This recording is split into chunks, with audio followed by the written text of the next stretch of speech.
नमस्कार, वंदे मातरम। मैं हूं श्यामगिरी। आप देख रहे हैं हमारा चैनल मुद्दा भारत का। मुद्दा भारत का यानी मुद्दा आपका। आज का हमारा मुद्दा है मुंबई और दिल्ली के बीच लव जिहाद का। जी हाँ, एक कपल जो है मुंबई से दिल्ली जाकर रहती है और वहाँ पर जो है दोनों समुदाय के कपल रहते हैं, अलग अलग समुदाय के, और उनमें से जो लड़की है उसकी बेरहमी से कत्ल कर दी जाती है और उसके टुकड़े को ठिकाने लगा दिया जाता है और ये मामला 6 महीने बाद उजागर होता है। और इसी पर हम चर्चा करेंगे। आज जो है हमारे साथ स्टूडियो में है उत्तर भारतीय मोर्चा के अध्यक्ष शैलेश मिश्रा जी। शैलेश मिश्रा जी, देखा जाए जो मामला आज उजागर हुआ है पूरे देश में चर्चा का विषय बना हुआ है लव जिहाद के नाम से।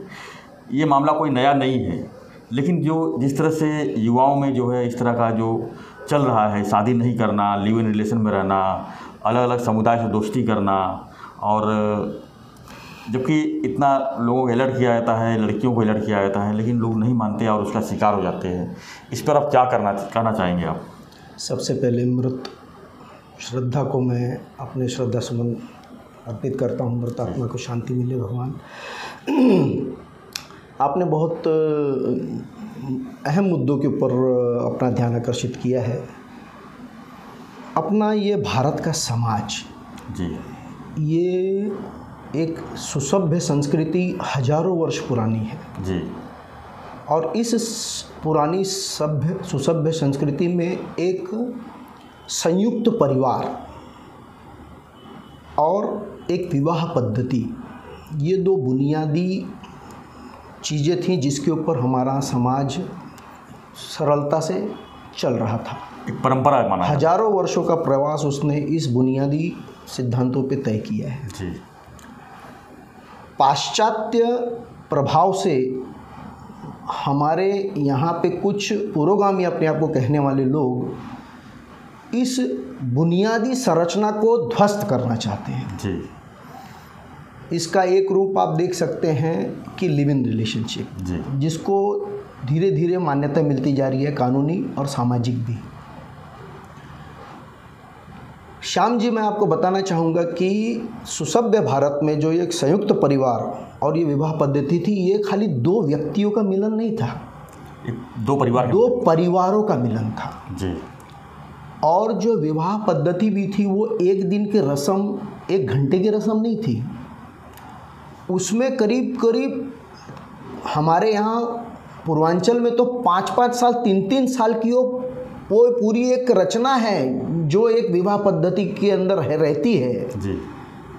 पहले सगाई होती है, उसके अंदर दो परिवार मिलते हैं, एक दूसरे को समझते हैं, उसके बाद में 3-4 पड़ाव तय करने के बाद में लड़का लड़की मिलके एक पूरा परिवार जब एक दूसरे से समरस हो जाता है, तब लड़का लड़की एक दूसरे से मेल मुलाकात करके एक विवाह पद्धति में बंधते हैं।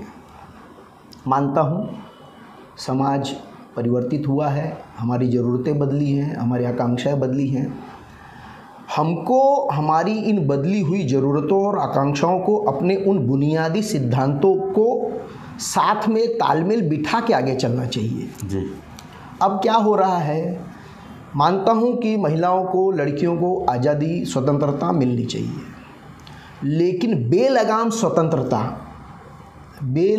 स्वतंत्रता किसी भी चीज़ को अगर आप बेलगाम छोड़ देंगे तो फिर वो न तो समाज का हित कर पाएगी, न व्यक्ति का हित कर पाएगी, न देश का हित कर पाएगी, अपना नुकसान कर पाएगी।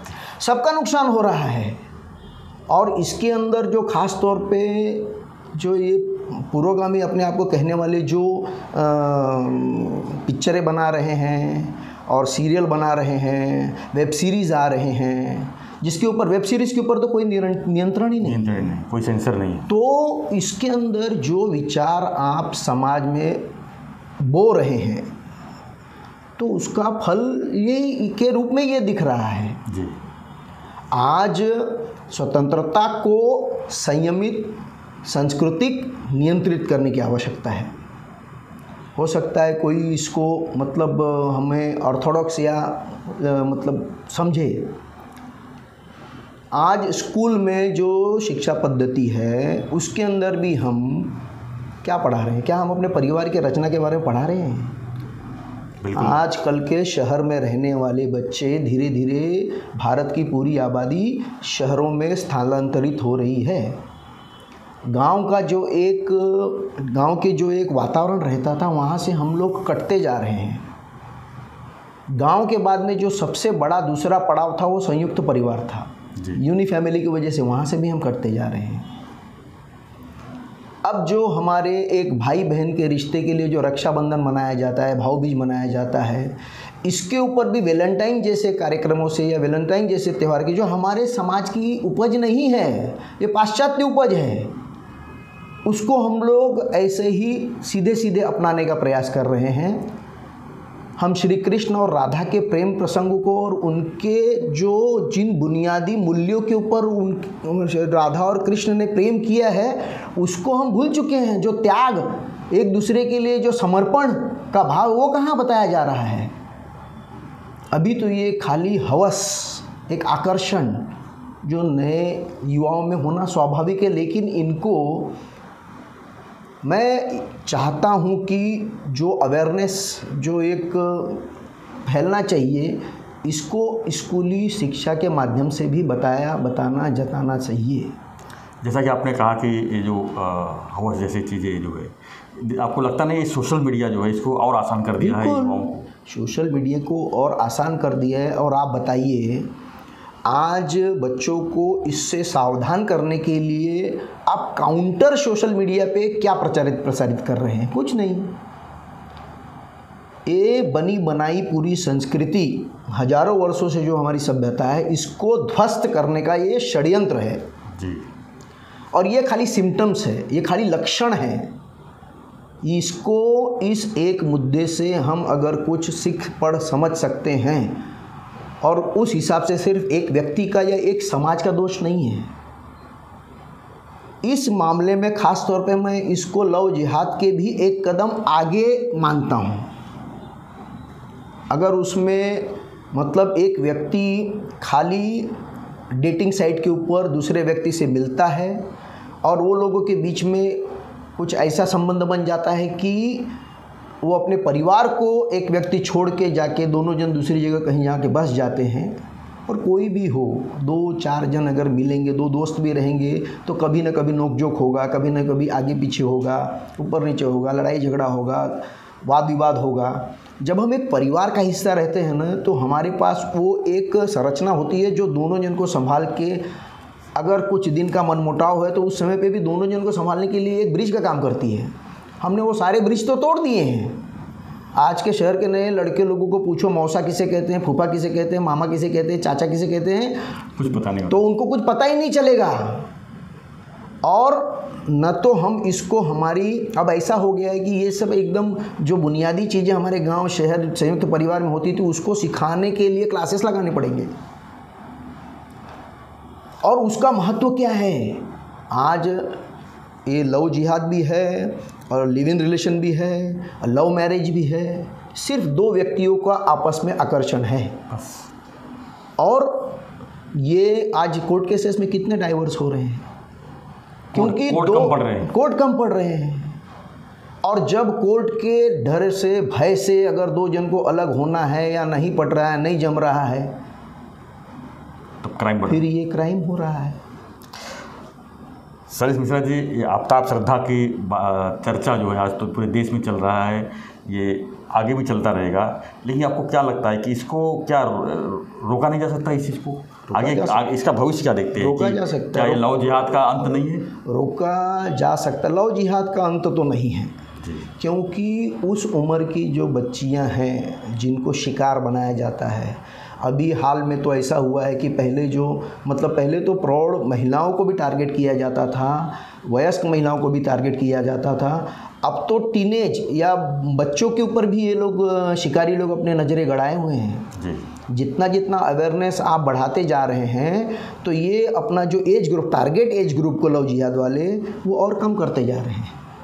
एक इसमें सबसे बड़ा सवाल ये उठता है कि जब बच्चियां 18 साल के ऊपर हो जाती हैं तो उनको उसके ऊपर कोई परिवार का विरोध नहीं होता है। अगर वो अपनी मन से अपनी मर्जी से कुछ कदम आगे बढ़ाती है, इसमें पुलिस भी हस्तक्षेप नहीं करता चाहती। कैसे करेगी जब कानून ही आपने ऐसा बनाया है। कानून में जो है आपने अधिकार दे दिया है, अनियंत्रित अधिकार दिया गया है। तो क्या लगता है माँ बाप ने, जिस माँ बाप ने जन्म देके उनको शिक्षित किया, उनको खिलाया पिलाया पढ़ाया बढ़ाया। आजकल स्कूलों में, हमारे ज़माने में स्कूलों में तो हमको मारपीट के समझाया जाता था, लेकिन वो मारपीट में हमारे गुरु का, हमारे पेरेंट्स का, हमारे परिवार का स्नेह रहता था।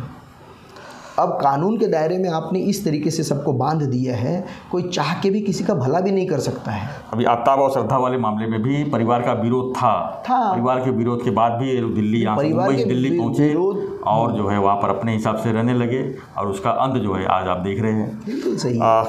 मिश्रा जी, एक चीज़ और बताइए कि जो 28 साल की क्या मानसिकता होती है कि एक युवक जो है 28 साल का, जो उसका करियर स्टार्ट होता है और उस उम्र में जो है इस तरह क्रिमिनल बन जाता है, यहाँ तक कि अपने खास मित्र की इस तरह की हत्या कर और उसके शव को ठिकाने लगाना, और भी वेब सीरीज़ देख के उसको कैसे उसने वेब सीरीज़ का जो सहारा लेके जो है इसने किया है, ये क्या लगता है कि ये आगे वाली पीढ़ी के लिए कितना खतरनाक है? श्याम जी, एक चीज़ तो आप मान लीजिए, हर इंसान में जिस तरीके से देवता का वास होता है उसी तरीके से राक्षस शैतान का भी वास होता है।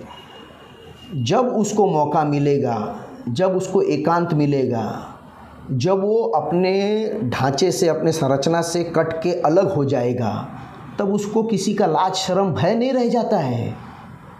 और उस समय पे अगर उसे कोई उत्तेजित कर देता है या कोई ऐसा हादसा हो जाता है जिसके अंदर वो अपना नियंत्रण नहीं रख पाए, तो वो ये इस हादसे के रूप में आता है सामने। आप उस संरचना के बाहर क्यों जा रहे हैं? अगर वो तो मुंबई में भी रह सकते थे, वो अपने परिवार के आसपास रह सकते थे।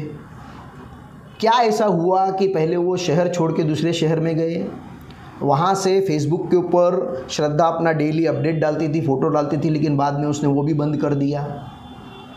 तो ये एक, और वो जो मतलब एक व्यक्ति को गला दबा के मार देना, उसके बाद में उसके शव को टुकड़े करना, फ्रिज में रख देना और उसके बाद में उसको टुकड़े टुकड़े करके, आपको क्या लगता है ये एक आदमी का काम होगा?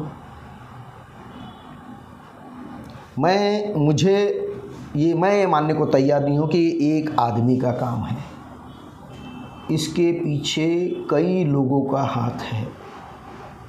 यहाँ से लव जिहाद के माध्यम से अगर वो शुरुआत हुआ होगा और उनको अपने अंजाम तक पहुँचने में कोई दिक्कत आ रही है, तो फिर इसको इस तरीके से, इस पूरे एपिसोड को, इस पूरे श्रृंखला को ख़त्म करने का काम हुआ है। और 6 महीने तक सोचिए, कोई पता ही नहीं चलता, कोई कैसे पता नहीं चल सकता है। हमको समाज में कम से कम ये व्यवस्था तो कायम करनी पड़ेगी कि अगर ऐसे बच्चे, अगर समझ लो जो आज़ादी के नाम पे, स्वतंत्रता के नाम पे अपने से दूर हो जाते हैं, कोई तो ऐसी रिपोर्टिंग सिस्टम बनानी पड़ेगी। अगर आप हमारे संयुक्त परिवार को ख़त्म कर डाल रहे हैं, आप विवाह की पद्धति को ख़त्म कर डाल रहे हैं, लिव इन रिलेशंस को, इसके ऊपर सरकार को, इसके ऊपर न्याय व्यवस्था को कोई ऐसी दूसरी यंत्रणा स्थापित करनी होगी जो कि एक परिवार का, एक संयुक्त परिवार का भूमिका निभा सके उनके बीच में। या तो वो सरकारी हो या एनजीओ के माध्यम से हो, या जिस एरिया में वो रहने के लिए भाड़े पे गए हैं, अगर वो 2 युवा कपल हैं, पुलिस इंक्वायरी होती है आजकल भाड़े पे देने के लिए भी। अगर वो 2 अलग परिवार के हैं, अगर एक परिवार के भी हैं और वो अकेले रह रहे हैं, तो आजू बाजू का जो उनके पड़ोसी हैं उनसे भी एनओसी मंगाने का व्यवस्था होना चाहिए ताकि वो एक दूसरे को जान सके। मैं यहाँ पर आपको रोकूंगा। यहाँ पर मैं बताना चाहता हूँ कि पुलिस की भूमिका, जैसा आपने कहा कि आज मुंबई शहर हो, दिल्ली हो या देश कोई भी शहर हो, वहाँ पर जब पुलिस की एनओसी की बात आती है तो पुलिस जो है एक अमाउंट लेके बिना देखे जो है एजेंट को एनओसी दे देती है कि ये आपका पेपर है, आप ले जाइए और उनको दे दीजिए जी।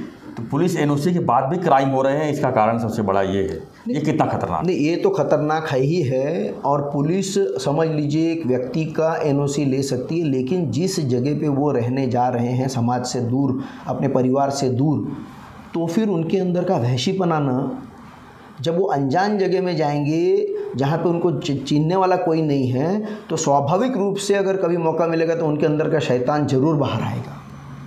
अब इस शैतान को संयमित नियंत्रित करने का क्या माध्यम है कि आस पड़ोस के लोगों को एक परिवार के रूप में उनसे जुड़ना पड़ेगा। इसके लिए उनका काउंसलिंग करना है, या वो पुलिस स्टेशन को खाली एनओसी देने तक अपने आप को मर्यादित रखने से ज़्यादा एक कदम और आगे बढ़ के जिस एरिया में वो उनको भाड़े पे घर दे रहे हैं, आजू बाजू के पास पड़ोस के लोगों को जानकार बनाना पड़ेगा कि एक नया परिवार, अकेला परिवार बिना कोई गार्जियन के साथ में रह रहा है जी। और कभी ज़रूरत पड़े तो इनको आपके सहारे की ज़रूरत एक परिवार के रूप में एक ज़रूरत पड़ेगी। जब तक ये व्यवस्था हम नहीं कायम करेंगे, तब तक लिव इन रिलेशन को ऐसे ही दो बच्चों को अगर छोड़ दिया जाएगा तो कभी भी वो संबंध अनियंत्रित होके ये हादसे में परिवर्तित हो सकता है। धन्यवाद शैलेश मिश्रा जी, आपने अपने विचार रखे। लेकिन ये सवाल ये उठता है बार बार कि ये लव जिहाद का मामला ये आखिर में कब तक चलता रहेगा? क्यों जो है जो नई पीढ़ी जो है क्यों अपने आप को जो है नए मार्ग पर ले जाने की कोशिश करती है और पुराने कल्चर को समाप्त करना चाहती है? तो हमारा आज का सवाल यही था कि ये लव जिहाद का अंत कब तक होगा? श्याम जी, यहाँ पे ये जो हादसा हुआ है इसको भुनाने के लिए कई लोग अभी विरोध प्रदर्शन करेंगे, ये करेंगे, वो करेंगे, लेकिन बुनियादी तौर पे इसको अंडर कवर ज़मीनी स्तर पे हमको काम करना पड़ेगा, ताकि वो सपोर्ट सिस्टम हम ऐसे बच्चों को, ऐसे परिवारों को नियंत्रित रूप से देते रहें, उनके ऊपर मॉनिटरिंग होती रहे।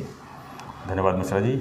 तो हम आपसे व्यूअर्स आपसे भी हम कहना चाहेंगे कि आफ्ताब श्रद्धा के जो लव जिहाद वाला मामला जो हुआ है, इस पर आपकी क्या प्रतिक्रिया है? क्या होना चाहिए? क्या सरकार में इसमें कानून में कोई बदलाव होना चाहिए कि लिव रिलेशन जो है ऐसी छोड़ देना चाहिए या इसको मान्य कर देना चाहिए? तो आप भी अपनी राय जो है अपने हमारे कमेंट बॉक्स में रख सकते हैं और हम लगातार आपको जो है इसके बारे में आपको बताते रहेंगे। तो आपको हमारा वीडियो पसंद आए तो लाइक शेयर सब्सक्राइब करना ना भूलें। धन्यवाद।